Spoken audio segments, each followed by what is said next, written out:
में समाजशास्त्र की उत्पत्ति के बारे में कि किस तरह से इस विषय की उत्पत्ति हुई है। कोई भी विज्ञान जो है वो शून्य से प्रारंभ नहीं हो सकता और यही बात समाजशास्त्र के विषय में भी लागू होती है। यहाँ बियरस्टेड का एक बहुत प्रसिद्ध कथन है कि sociology has a long past but only A short history, जो कि इसके उत्पत्ति के विषय में हमें जानकारी देता है। एक स्वतंत्र विषय के रूप में इसका जो इतिहास है, इस पर जो चिंतन किया गया है वो बहुत पुराना नहीं है, लेकिन प्राचीन विचारकों में प्लेटो की रिपब्लिक, अरस्तु की इथिक्स एंड पॉलिटिक्स, कौटिल्य का अर्थशास्त्र हमें उस समय के सामाजिक जीवन का चित्रण दिखाता है। इसके पश्चात सामाजिक जीवन में हम देखते हैं कि धर्म के स्थान पर तर्क की प्रधानता दिखाई देती है।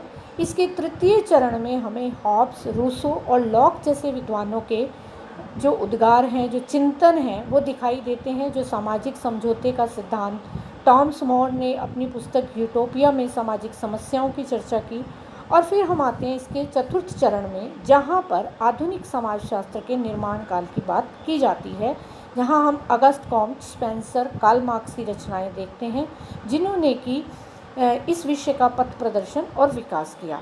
समाजशास्त्र जो है वो एक विषय के वस्तु के रूप में औद्योगिक और फ्रांसीसी क्रांति, नई बौद्धिक परंपराओं के रूप में दिखाई देता है। इसकी उत्पत्ति दो विरोधी विचारधाराओं, पहली तो प्रगति की विचारधारा जो यह मानती है कि समाज प्रकृति का अंग है और प्रकृति के सभी नियम इस पर लागू होते हैं। यहाँ सामाजिक वैज्ञानिकों का प्रमुख उद्देश्य उन नियमों की खोज करना रहा जिन नियमों से समाज संचालित और परिवर्तित होता रहता है। दूसरी व्यवस्था जो थी वो व्यवस्था की विचारधारा की बात की गई, जहाँ औद्योगिक क्रांति के कारण समाज में पुराने नियम और मूल्य जो थे उनके स्थान पर नए नियम और मूल्य आ रहे थे और उनको पुनर्स्थापित करने की बात की जा रही थी। और उस समय के विचारक यह मान रहे थे कि पूरी की पूरी व्यवस्था को बदल दिया जाए, उसे पुनर्स्थापित कर दिया जाए। अगस्त कॉम्ट समाजशास्त्र के जनक जो हैं वो इसी काल की देन थे। उन्होंने समाज के अध्ययन के लिए एक अलग विज्ञान की कल्पना की थी, जिसका नाम उन्होंने सोशल फिजिक्स रखा था और उन्होंने इसे साइंस ऑफ सोशल ऑर्डर और सोशल प्रोग्रेस के रूप में हमारे सामने रखा था।